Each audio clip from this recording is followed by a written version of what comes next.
todos. Sejam bem-vindos à nossa casa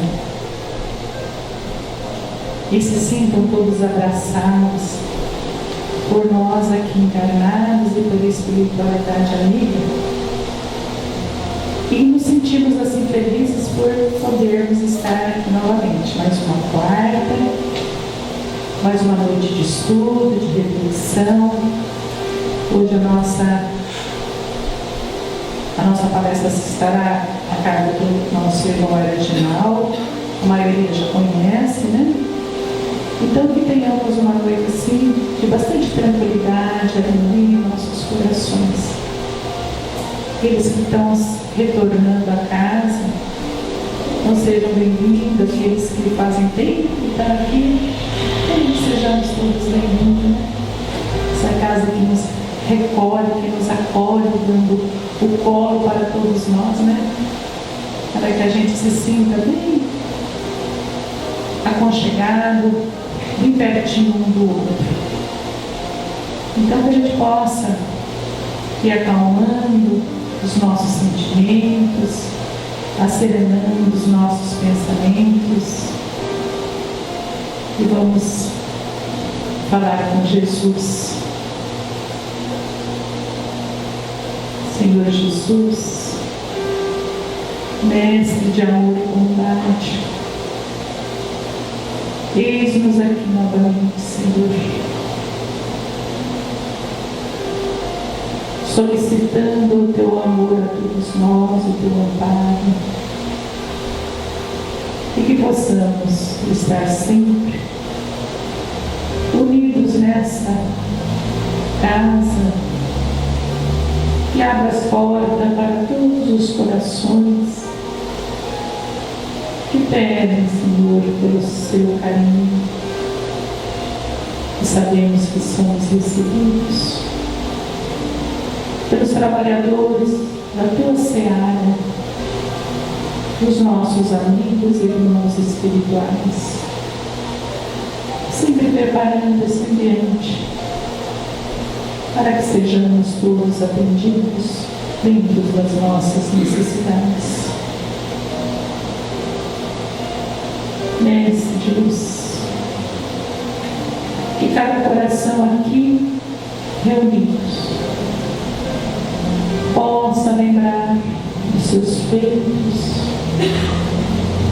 e se sentir no dever de estar sempre nessa grande tarefa que nos chama,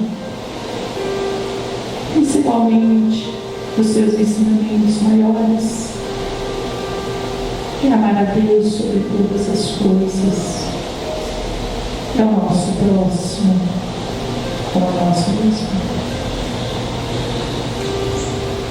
Que essas noites que agora, Senhor, quando assim nos sentimos mais próximos de Ti, porque o nosso planeta, envolto com o Seu amor, mas também que os nossos corações lembra mais pertinho do Seu amor, lembrando de Ti, quando aqui chegaste, naquela manjedoura simples, variando os céus, para que todos nós pudéssemos sentir a Sua presença, com a tarefa de ensinar a cada um de nós a sermos criaturas melhores, a sermos criaturas de amor, auxiliando sempre o nosso irmão. Que essa Sua estrela, Senhor, possa estar conosco em todos os corações e que possamos nós participar desse grande trabalho e a trazer a paz a toda a humanidade, porque ela está dentro de nós. Somos responsáveis limites, para que o mundo seja melhor. Rogamos as suas bênçãos, rogamos a tua proteção, e que sejamos, Senhor, trabalhadores na sua grande seara, e possamos despertar, e possamos cantar hosanas ao seu nome, a sua presença ali.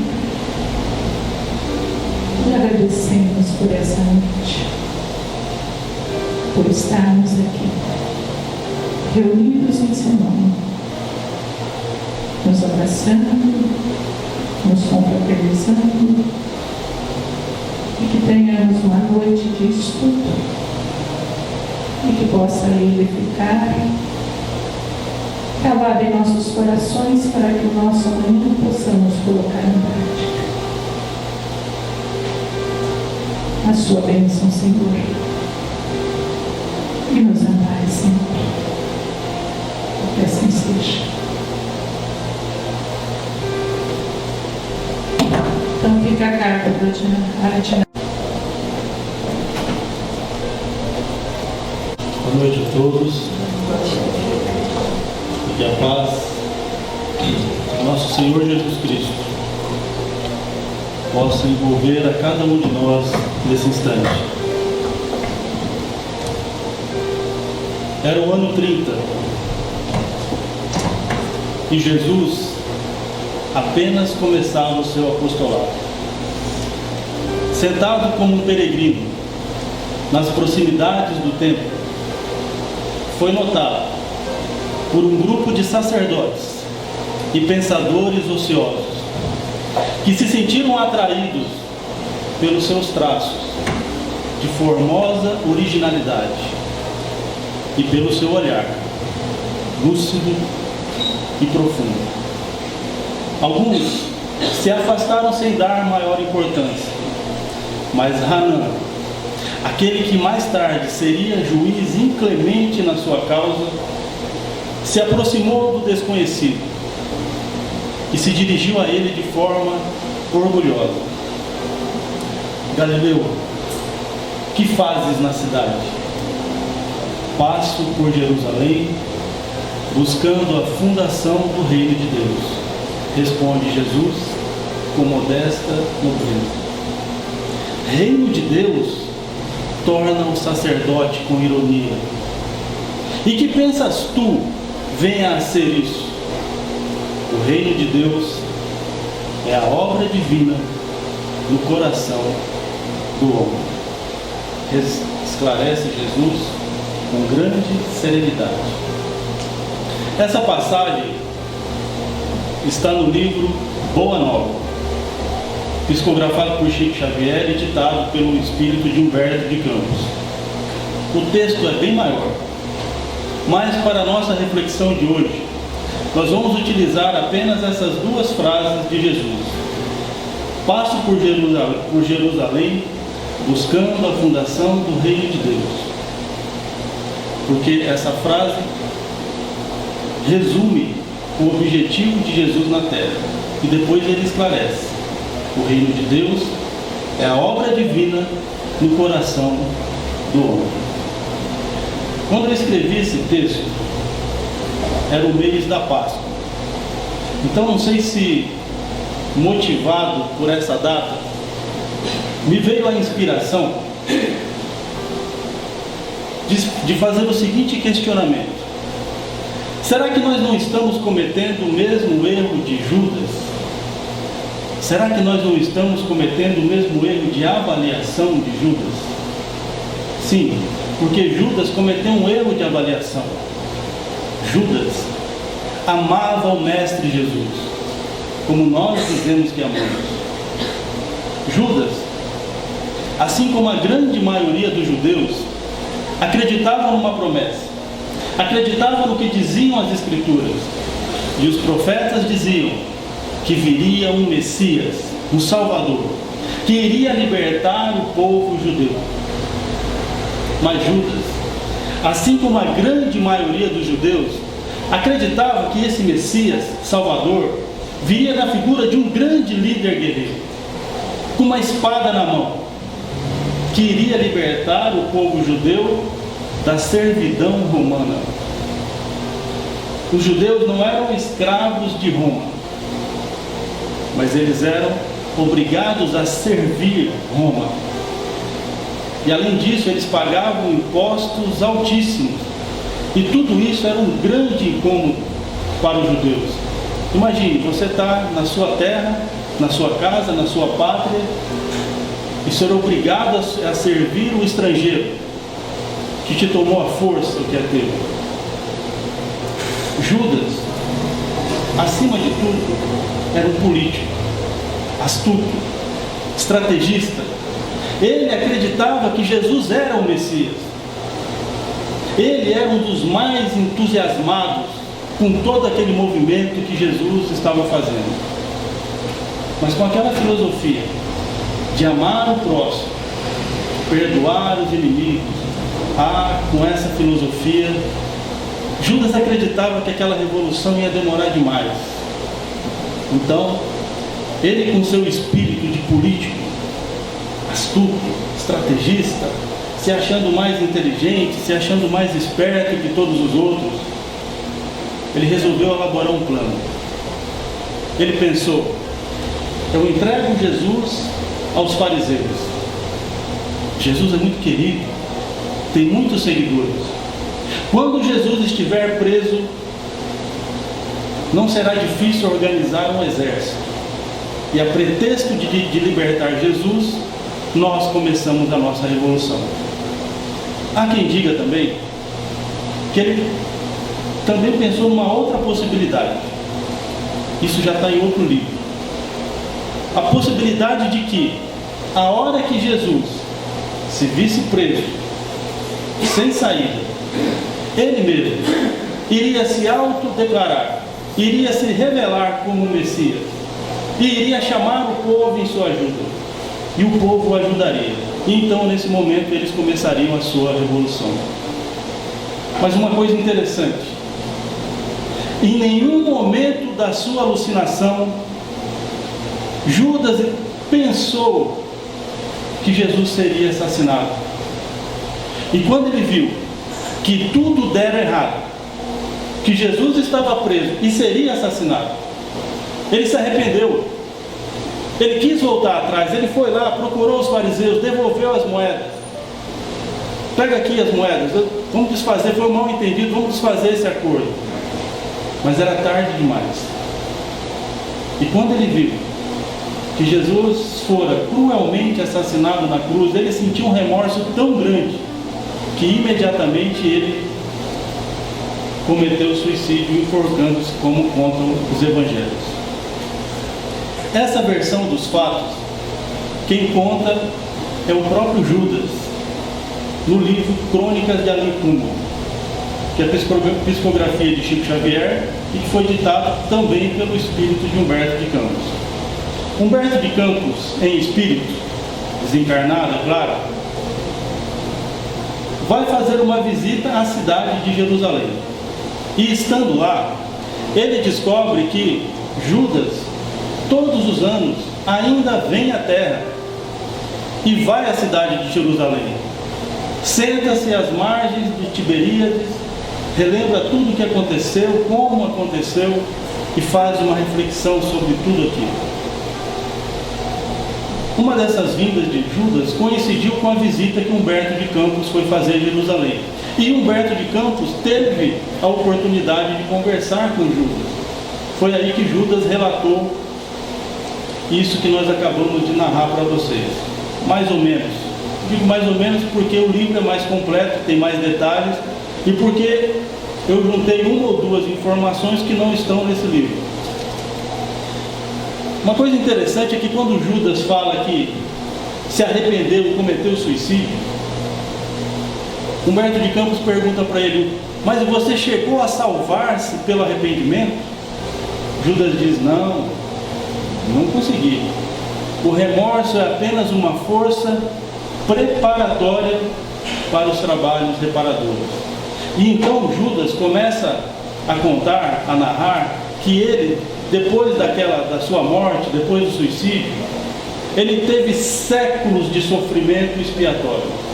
Ele diz que sofreu horrores nas perseguições infligidas por Roma aos seguidores da doutrina do Cristo, porque ele, Judas, renasceu várias vezes como cristão. Então, para ser fiel às palavras de Judas, eu vou ler o último trecho do que ele conta no livro. Eu não gosto de ler em palestra, mas para ser fiel ao relato de Judas, eu vou ler esse trecho. Judas diz assim: imitando o mestre, fui traído, vendido e usurpado. Vítima da felonia e da traição, deixei na terra os últimos resquícios do meu crime na Europa do século XV. Desde esse dia em que me entreguei por amor do Cristo a todos os tormentos e infâmias que me aviltavam, com resignação e piedade pelos meus verdugos, fechei o ciclo das minhas dolorosas reencarnações na terra, sentindo na fronte o ósculo de perdão da minha própria consciência. Eu acho muito interessante essa frase de Judas, quando ele fala que ele sentiu o beijo do perdão da sua própria consciência. E aí Humberto de Campos diz: e está hoje meditando nos dias que se foram? Judas diz: sim, estou recapitulando os fatos como se passaram, e agora, irmanado com ele, que se acha no seu luminoso reino das alturas, que ainda não é deste mundo, sinto nessas estradas o sinal dos seus divinos passos. Vejo-o ainda na cruz, entregando a Deus o seu destino. Sinto a clamorosa injustiça dos companheiros que o abandonaram inteiramente, e me vem uma recordação carinhosa das poucas mulheres que o ampararam no doloroso trânsito. Em todas as homenagens a ele prestadas, eu sou sempre a figura repugnante do traidor. Olho complacentemente os que me acusam, sem refletir se podem atirar a primeira pedra. Sobre o meu nome pesa a maldição milenária, como sobre estes sítios cheios de miséria e de infortúnio. Pessoalmente, porém, estou saciado de justiça, porque já fui absolvido pela minha consciência no tribunal dos suplícios redentores. Quanto ao Divino Mestre, continua Judas: infinita é a sua misericórdia, e não só para comigo, porque se recebi 30 moedas vendendo aos seus algozes há muitos séculos, ele está sendo criminosamente vendido no mundo, a grosso e a retalho, por todos os preços e em todos os padrões do ouro amoedado. Então Humberto de Campos conclui: é verdade, e os novos negociadores do Cristo não se enforcam depois de vendê-lo. Judas cometeu um grande erro, e por esse erro ele se tornou um símbolo da traição, da maldade, da injustiça. Mas quem era Judas? Judas era simplesmente um ser humano, como qualquer um de nós, falível, cheio de defeitos, com sentimentos inferiores e capaz de cometer erros como qualquer um de nós. Será que nós podemos afirmar sem medo que nós nunca traímos o Cristo? Nesses últimos 2000 anos que se passaram e que hoje nós não lembramos, será que nós podemos afirmar com certeza que nós nunca negamos o Cristo? Que nós nunca abandonamos o Cristo? Será que nós podemos afirmar com certeza que nós nunca vendemos o Cristo? Como diz Judas aqui, que Cristo está sendo vendido há muitos séculos, a grosso e a retalho, por todos os preços. Será que nós podemos afirmar com certeza que nós nunca vendemos Cristo de alguma forma? Mesmo assim, muitas pessoas continuam se achando no direito de julgar e condenar Judas. Como ele mesmo diz, sem refletir, se tem o direito de atirar a primeira pedra. Mas olha só uma coisa muito interessante. Judas já evoluiu tanto, que ele nem precisa mais renascer aqui, reencarnar nesse mundo. Desde o século XV, antes do Brasil ser descoberto, 1400 e alguma coisa, ele não precisa mais reencarnar aqui.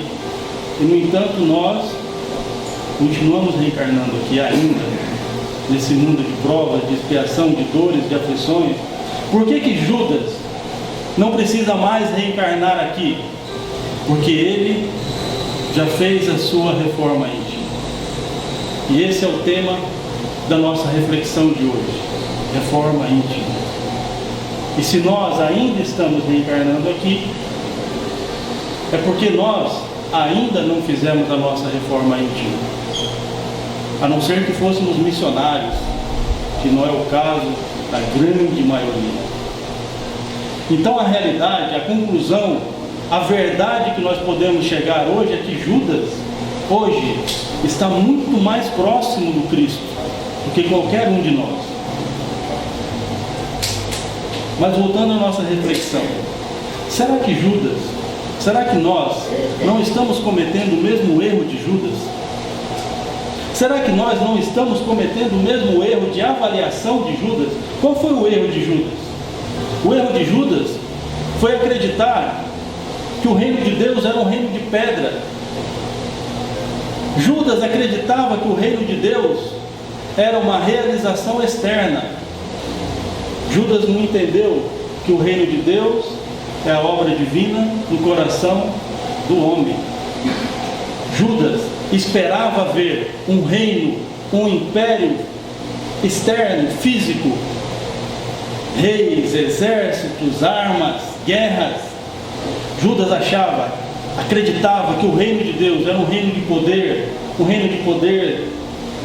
militar, um reino do poder do dinheiro, do poder político. Judas acreditava que o reino de Deus era um reino de dominação. Ele acreditava que o reino de Deus iria ajudar os judeus a dominar as outras nações e colocar os judeus acima de todas as outras nações do mundo, dominando essas nações. Judas não tinha entendido que Jesus só queria nos ensinar a dominar a nós mesmos. Então, será que nós não estamos cometendo o mesmo erro de Judas e estamos esperando alguma coisa mudar lá fora primeiro? Será que nós não estamos esperando que o mundo mude externamente primeiro? Será que nós não estamos esperando de maneira quase que inconsciente para ouvir uma trombeta soar, anunciando a volta de Jesus Cristo, como diz o Apocalipse, para que daí então nós resolvamos fazer as mudanças que nós precisamos fazer dentro de nós? Será que nós não estamos esperando que os outros mudem esse mundo para nós? No livro Boa Nova, Humberto de Campos vai trazer várias passagens e alguns diálogos da vida de Jesus que não estão nos evangelhos, mas que ele aprendeu estando lá no mundo espiritual, que ele tomou conhecimento lá no mundo espiritual. E nessa passagem que nós citamos no início, no diálogo de Jesus com o sacerdote, Jesus diz: passo por Jerusalém, buscando a fundação do reino de Deus. Ou seja, Jesus fala resumidamente, o seu objetivo na terra. Ele veio colocar as bases, ele veio colocar o alicerce, ele veio colocar a fundação do reino de Deus. E aí depois ele explica o que é o reino de Deus.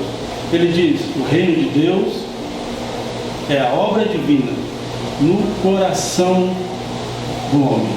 Obra divina no coração do homem. Ou seja, nessa passagem, Jesus deixa muito claro que ele não veio mudar nada externamente. Ele veio mudar os nossos corações, os nossos sentimentos. Jesus não veio mudar as nossas leis. Ele mesmo disse: eu não vim mudar a lei. Eu não vim mudar a lei, nem a lei religiosa ensinada pelos profetas, nem a lei civil feita pelos homens. Jesus não veio mudar a nossa cultura, Jesus não veio mudar os nossos costumes, Jesus não veio mudar a nossa política, porque tudo isso é externo. Tudo isso é um efeito, e Jesus veio mudar a causa. Jesus veio consertar a causa. Quem é que faz as nossas leis? Quem é que faz a nossa cultura, os nossos costumes? Quem é que faz a nossa política? Os homens. Por isso Jesus veio mudar os homens. Jesus veio mudar o nosso coração, veio mudar os nossos sentimentos. Porque a hora que o homem mudar, o mundo muda. A hora que o homem melhorar, o mundo melhora. Então, nós deveríamos, todo cristão deveria entender isso claramente, que Jesus não veio mudar o externo. A hora que o homem for bom, tudo que o homem fizer vai ser bom. Todo cristão deveria entender isso. Mas o cristão espírita deveria entender isso com muito mais facilidade, porque nós temos muito mais informações do mundo espiritual, da vida imortal do espírito. Nós temos muito mais informações do que qualquer outra religião cristã. Talvez nós tenhamos muito mais informações a esse respeito do que qualquer religião no mundo. Isso não nos torna melhores que ninguém, mas nos torna altamente responsáveis. Aquele que mais recebeu será mais cobrado. Então, Jesus não veio modificar o externo, porque o externo é efeito. Ele não veio interferir nas leis, ele não veio interferir na cultura, nos costumes, ele não veio interferir na política. Jesus não interferiu na política.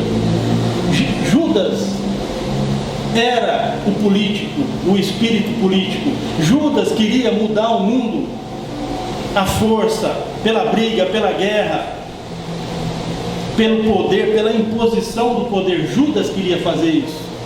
E olha o que ele conseguiu. Olha qual foi o resultado de Judas, tentando mudar o mundo à força.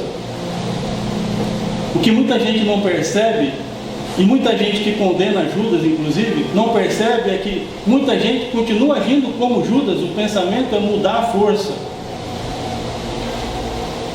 Qual é a filosofia que nós devemos seguir? A filosofia de Judas ou a filosofia de amor do sábio mestre Senhor Jesus? A filosofia de amor de Jesus é muito demorada, mas é a única que funciona. É a única que vai funcionar. Então, nós podemos aprender e chegar a várias conclusões com essa passagem de Jesus. Primeiro, não são as guerras que vão mudar o mundo. Não é a força bruta que vai mudar o mundo. Não é a política que vai mudar o mundo. O mundo só muda quando o homem mudar. O mundo só melhora quando o homem melhorar.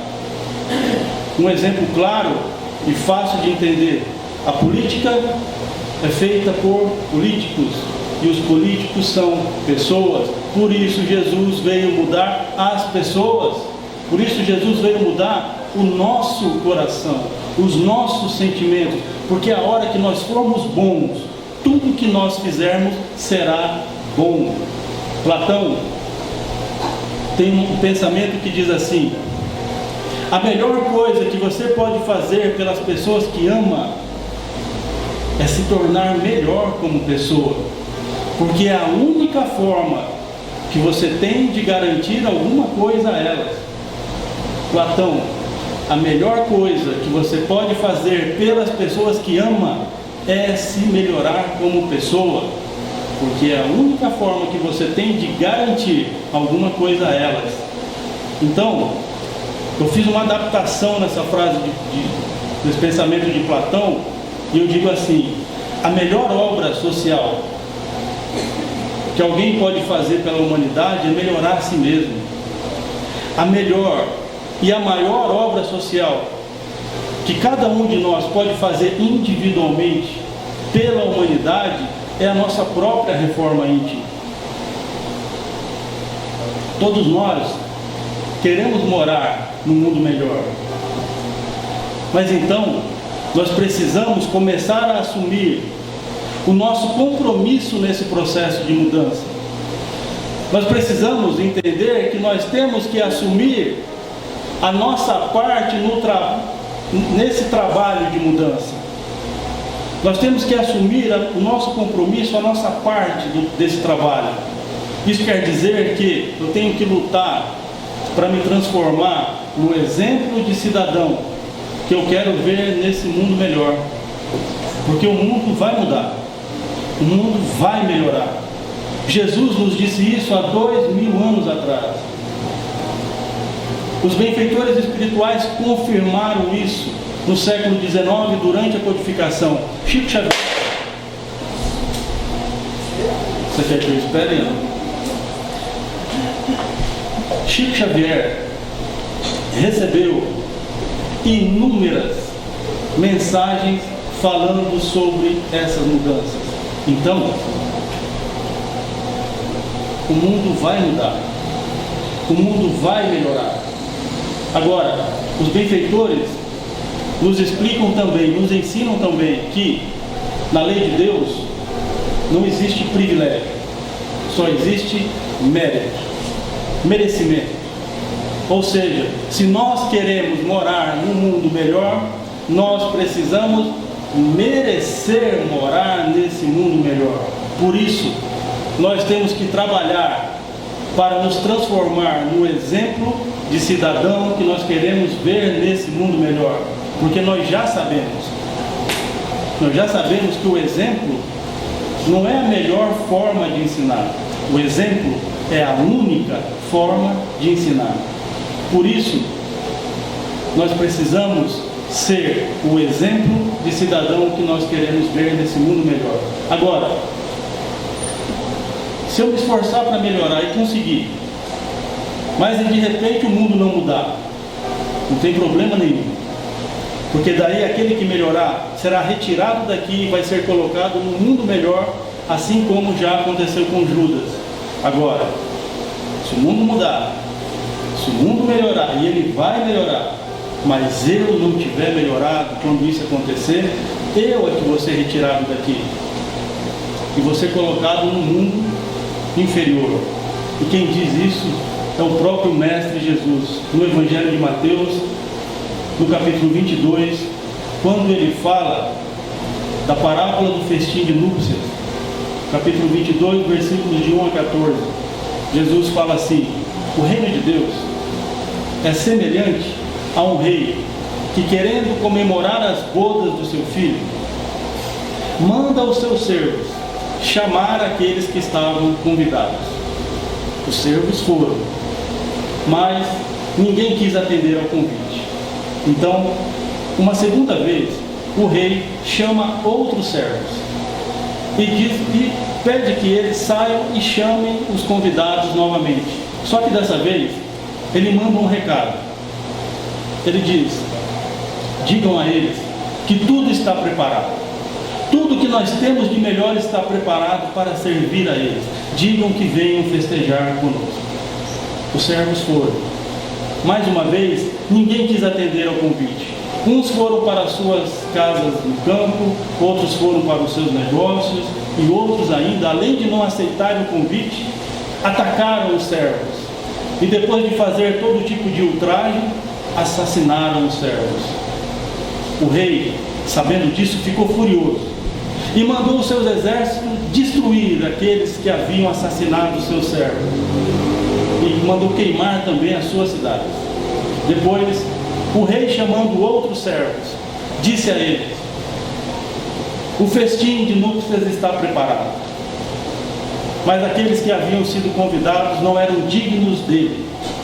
Então saiam, pelas ruas, pelas esquinas, pelos campos, e chamem todos aqueles que vocês encontrarem. Sendo bons ou maus, não importa, chamem todos. E assim foi feito. No dia da grande festa, o salão estava repleto. Então o rei entra no salão de festas e vai ver quem está sentado à mesa. E de repente o rei percebe que tem uma pessoa que não está trajando a túnica nupcial. O rei então vai até aquela pessoa e diz: meu amigo, como é que você conseguiu entrar aqui sem estar trajando a túnica nupcial? A pessoa ficou sem saber o que falar.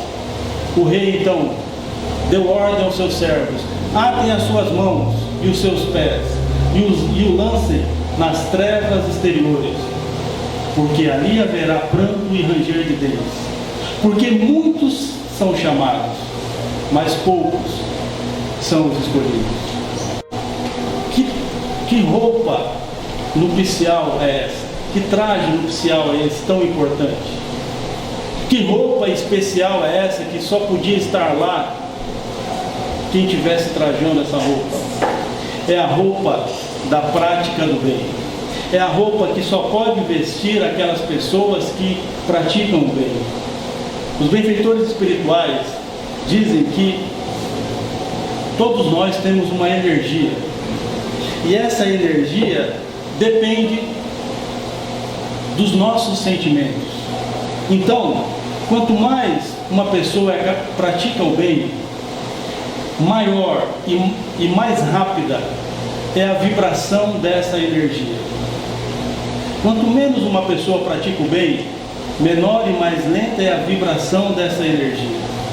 É assim que para Deus nós somos inconfundíveis. Cada um de nós tem uma energia específica. Nós não temos como enganar Deus. Nós não temos como enganar os benfeitores da providência divina, porque eles nos conhecem só de olhar. Só de olhar os benfeitores já sabem se a nossa natureza é boa ou se a nossa natureza é má. Então, para que nós possamos entrar num mundo um pouco mais evoluído que o nosso, nós temos que ter a vibração superior compatível com aquele mundo. Quando o nosso planeta se tornar um mundo regenerado, a vibração desse planeta vai estar um nível acima. E só pode ficar aqui quem tiver vibração compatível. Porque quem não tiver essa vibração não vai suportar estar aqui. Não é só uma questão de querer. Não vai suportar fisicamente e espiritualmente ficar aqui. Agora, como é que nós podemos fazer, então, para aumentar a nossa vibração? Praticar o bem. Para melhorar a nossa energia, para aumentar a nossa vibração, praticar o bem.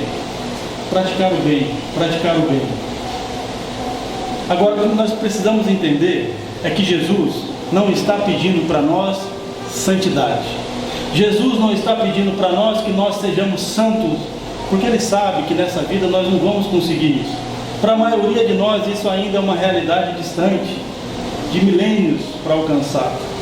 O que Jesus está pedindo para nós é que nós façamos o bem que nós já podemos fazer. O que Jesus está pedindo para nós é que nós façamos o bem que nós já podemos compreender. Porque em muitas situações nós sabemos o que está certo e o que está errado, o que faz bem e o que não faz bem. Então muitas vezes fazer o bem que nós já podemos fazer é só uma questão de decisão, é só uma questão de escolha. Vou dar um exemplo muito simples. Ficar com o troco errado que te deram a mais é uma escolha, é uma decisão.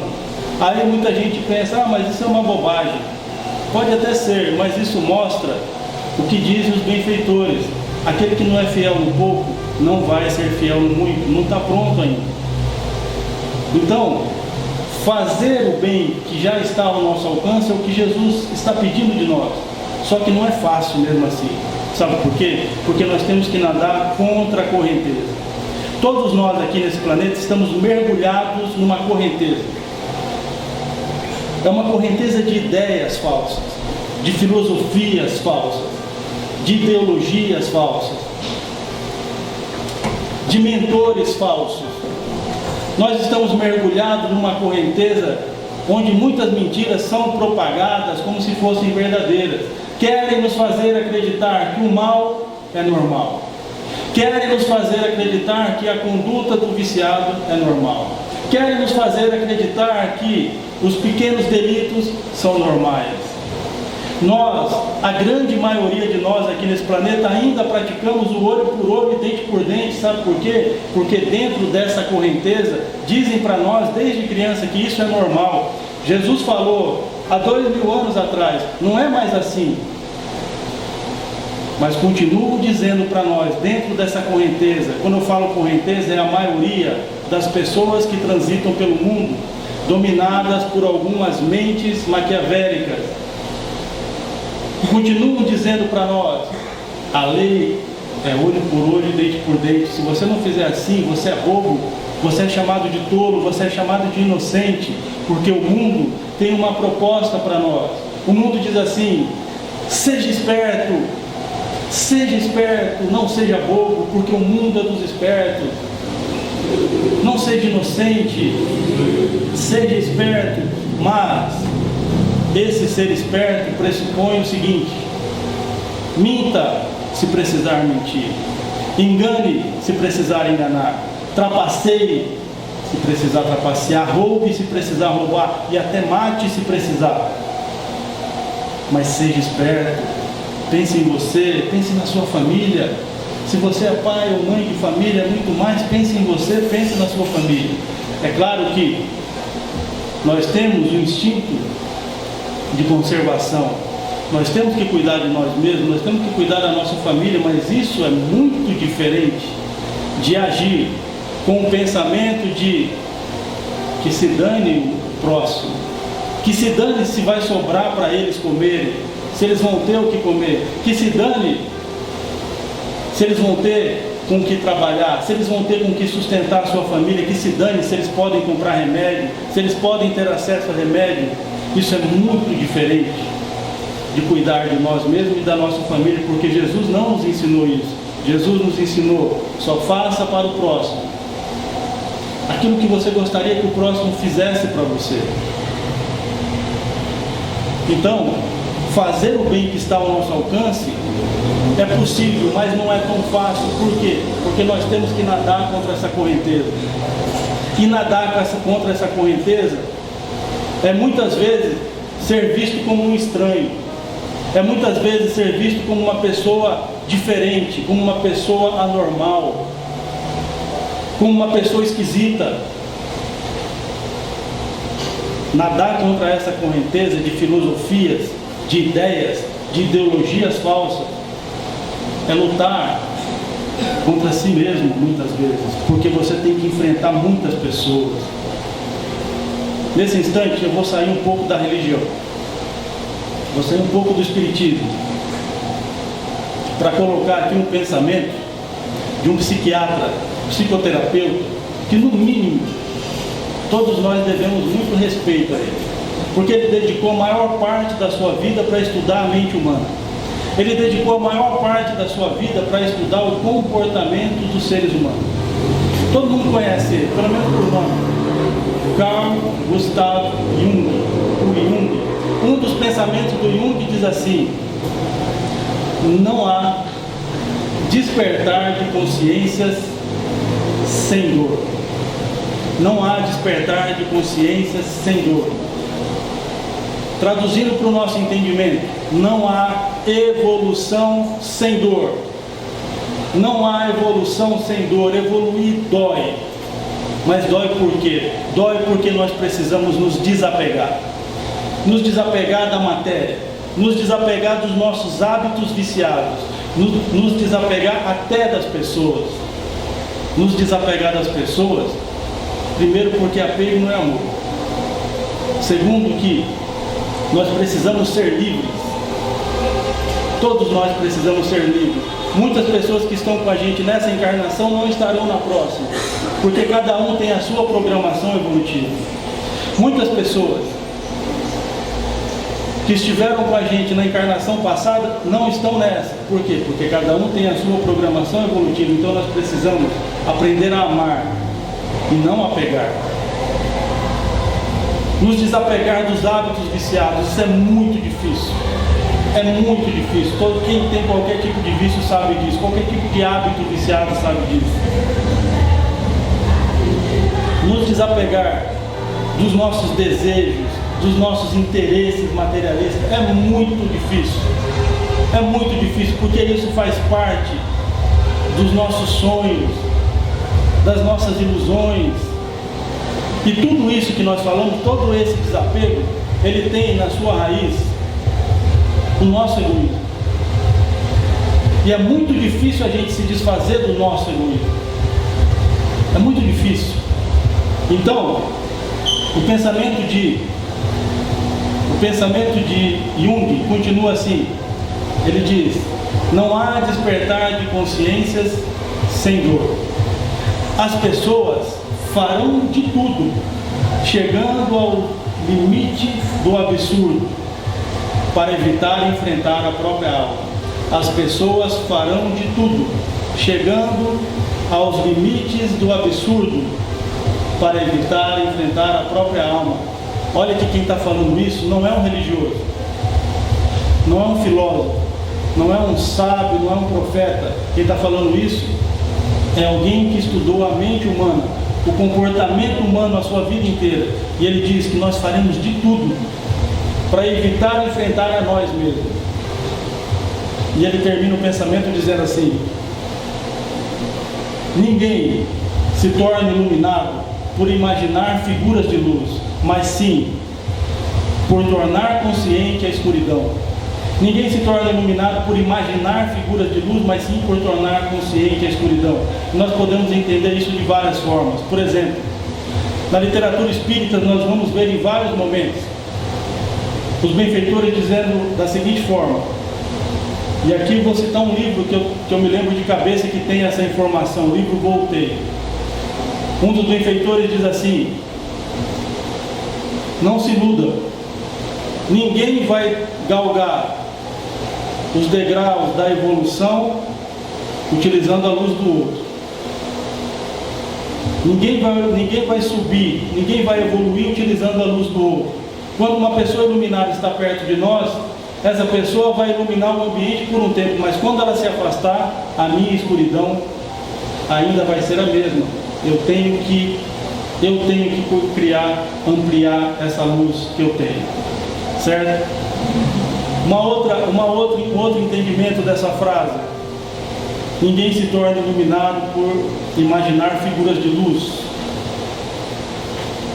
Ora, não adianta pensar no bem só, não adianta ficar sonhando em fazer o bem, não adianta ficar projetando fazer o bem. Nós temos que sair e fazer na prática, todos os dias, dentro de casa, em qualquer lugar que nós estejamos, fazer, colocar na prática.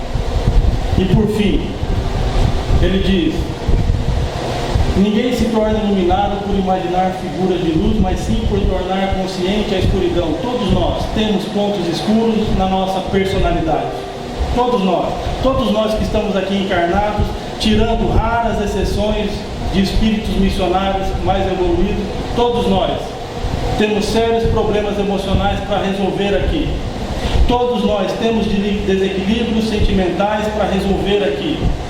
Então, se a gente se enganar e não querer enxergar isso, nós não vamos resolver, nós não vamos mudar.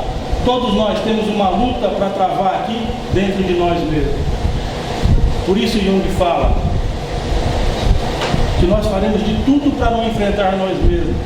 Por isso ele fala que não há despertar de consciência sem dor. Imagine um navio, imagine um grande navio, imagine um navio afundando. Dentro desse navio tem uma pessoa. Essa pessoa pode ser qualquer um de nós aqui, mas o navio está afundando. Junto com essa pessoa dentro do navio tem um grande baú do tesouro, cheio de riqueza, de joias, pedras preciosas, prata, ouro. Um baú muito grande, muito pesado. Eu sei, na minha ilusão, que a riqueza desse baú pode realizar todos os meus sonhos materialistas se eu conseguir levar esse baú até a terra firme. mas o navio está afundando. Eu preciso tomar uma decisão. O navio está afundando, eu preciso escolher se eu seguro, se eu me agarro no baú do tesouro, ou se eu me agarro na boia que pode salvar a minha vida. O navio está afundando, eu preciso fazer uma escolha. O baú é muito pesado, o baú do tesouro das minhas ilusões é muito pesado. Ou eu me agarro nele com todas as minhas forças, ou eu me agarro na boia que pode salvar a minha vida. A boia não tem graça nenhuma, mas vai salvar a minha vida. Sabe qual é a dura e a triste realidade?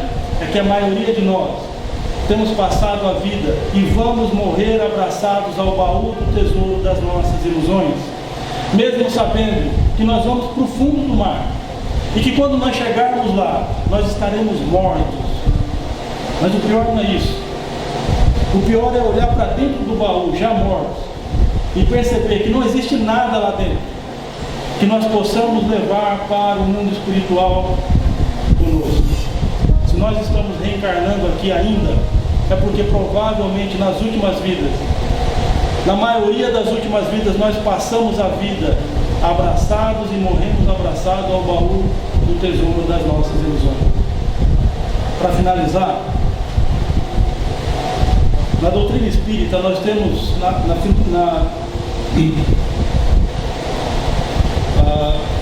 na doutrina espírita, nos livros, nós temos várias aulas sobre reforma íntima, várias.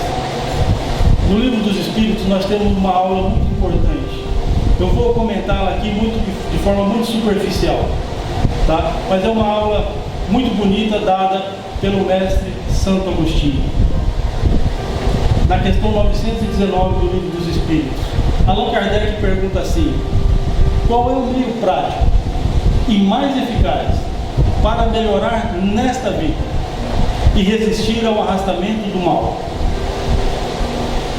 Olha só a pergunta de Allan Kardec, como ele já é decidido, como ele é determinado na pergunta. Eu quero saber um meio prático, eu não quero teoria.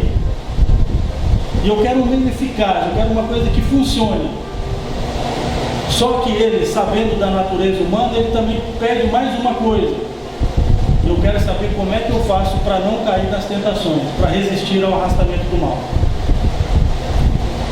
Santo Agostinho diz assim: um sábio da antiguidade vos disse: conhece-te a ti mesmo. Mas Allan Kardec fica visivelmente contrariado com essa resposta. Então ele insiste para fazer com que Santo Agostinho explique esse ensinamento de forma mais detalhada. Então Allan Kardec diz assim: nós compreendemos toda a sabedoria dessa máxima, porém está aí precisamente a dificuldade de conhecer a si mesmo. Como é que nós conseguimos fazer isso? Então Santo Agostinho começa a aula. Santo Agostinho diz assim: fazei o que eu fazia quando estava entre vós, na terra. Todos os dias, no fim do dia, eu me lembrava de todas as coisas que eu havia feito e interrogava a minha consciência e me perguntava se naquele dia eu tinha cumprido com todos os deveres que eu poderia cumprir. Eu me perguntava se naquele dia alguém tinha alguma coisa a se lamentar contra mim. Foi assim que eu consegui me conhecer e ver o que eu precisava reformar em mim.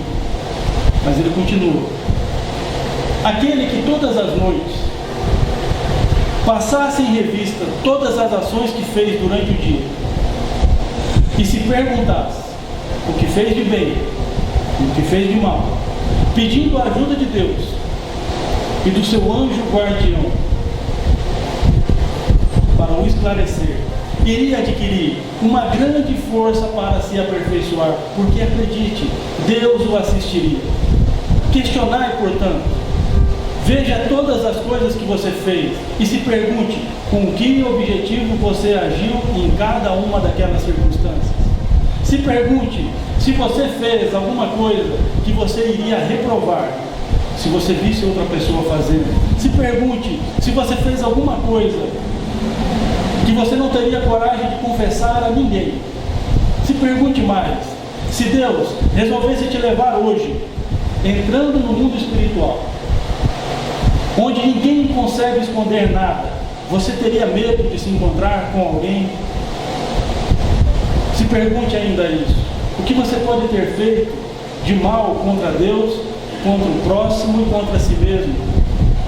Essas respostas vão ser como um conforto para a vossa consciência, ou vão indicar um mal que você precisa curar. O conhecimento de si mesmo é, portanto, a chave do progresso individual. Então, nessa primeira parte, Santo Agostinho diz o que fazer. Mas na segunda parte, ele explica, como Allan Kardec pediu: eu quero algo prático, eu quero algo que funcione e eu quero conseguir não cair nas tentações.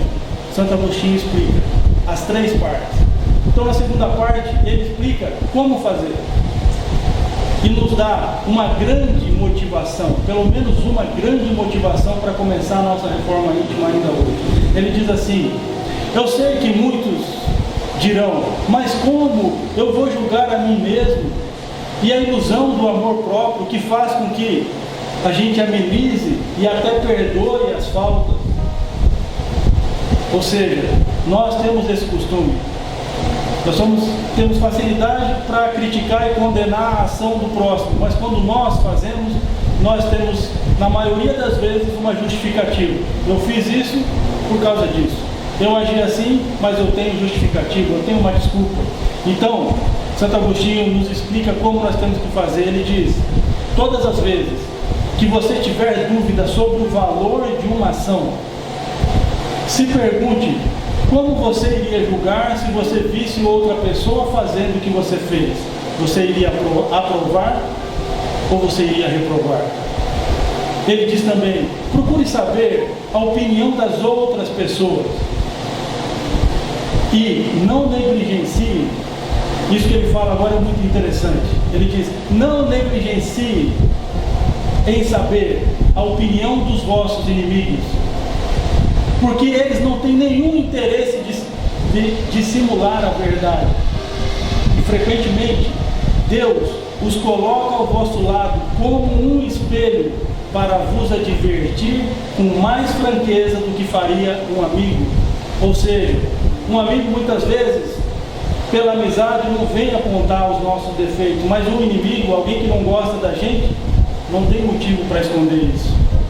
Santo Agostinho diz: aquele que quiser sinceramente aperfeiçoar a si mesmo, explore a sua consciência e arranque dela as más tendências. Ou seja, aquilo que nós já comentamos, todos nós já sabemos, em muitos casos, o que faz bem e o que não faz bem. Então Santo Agostinho diz: faça perguntas claras, faça perguntas objetivas e não se detenha em multiplicar essas perguntas. Se dê algum tempo para cuidar da sua felicidade eterna. E ele cita um exemplo, ele fala: todos nós, todos vocês trabalham a vida inteira preocupados em guardar recursos que o protejam para o repouso da sua velhice. Mas o que é essa velhice de alguns anos, que normalmente vem acompanhada pela doença?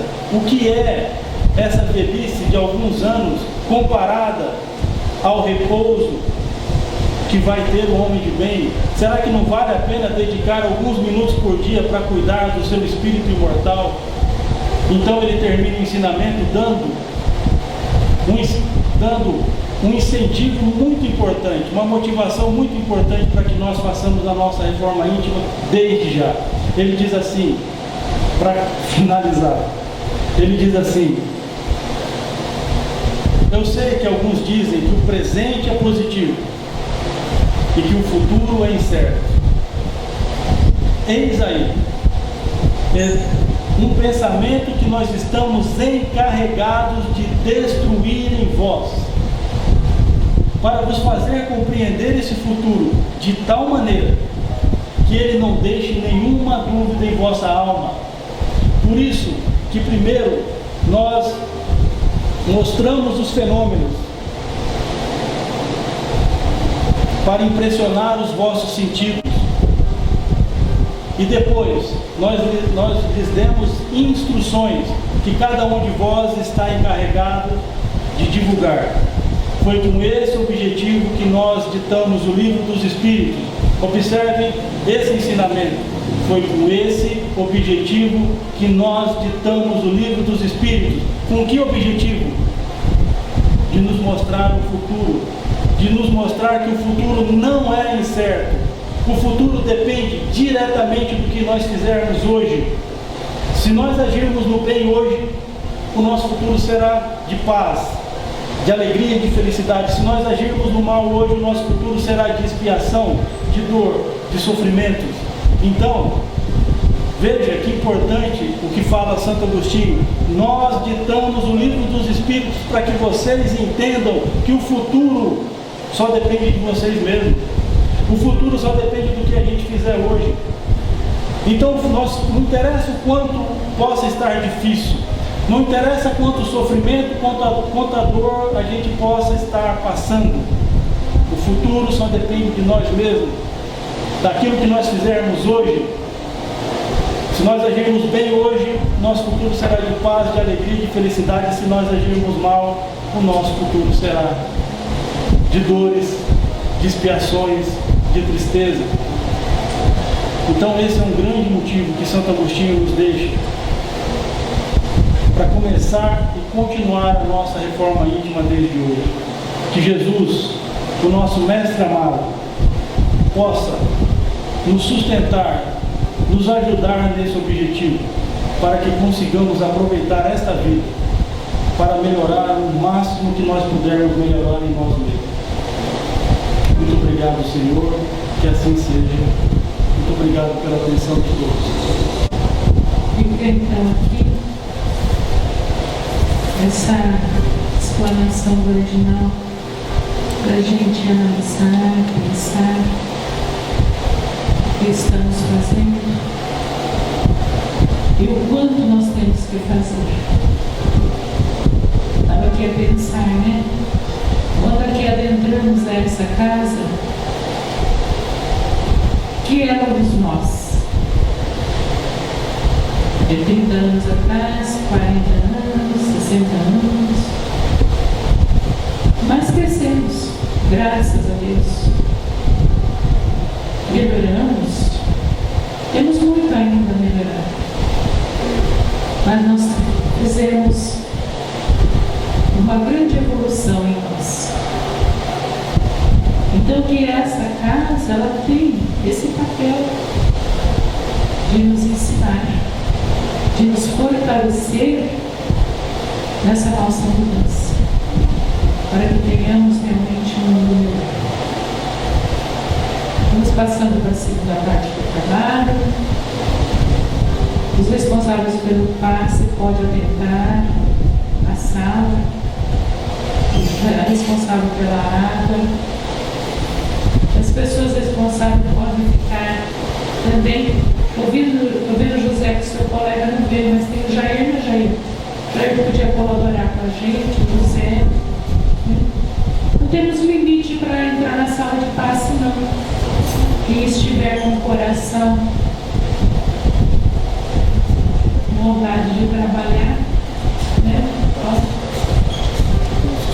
Muito grata por estarmos aqui nessa casa, que nos acolhe, que nos traz tantas lembranças, amigos, positivos, tanta gratidão, como já falei.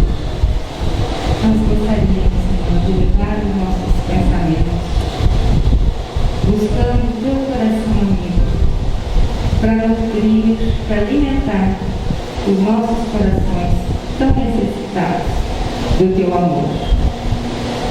Abençoa cada um de nós, ampara-nos, protege-nos, para que possamos estar fortalecidos na fé, na coragem e continuarmos com as nossas lutas sempre voltadas para o teu Evangelho, do caminho que o Senhor traçou para todos nós aqui na terra.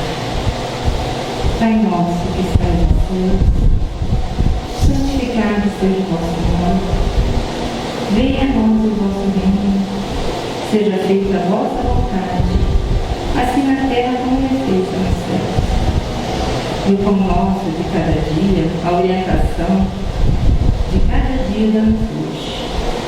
Perdoa as nossas falhas na medida que aprendemos a perdoar as falhas e ofensas de nossos irmãos. E não nos deixes mais cairmos com as tentações, mas livra-nos de todo mal.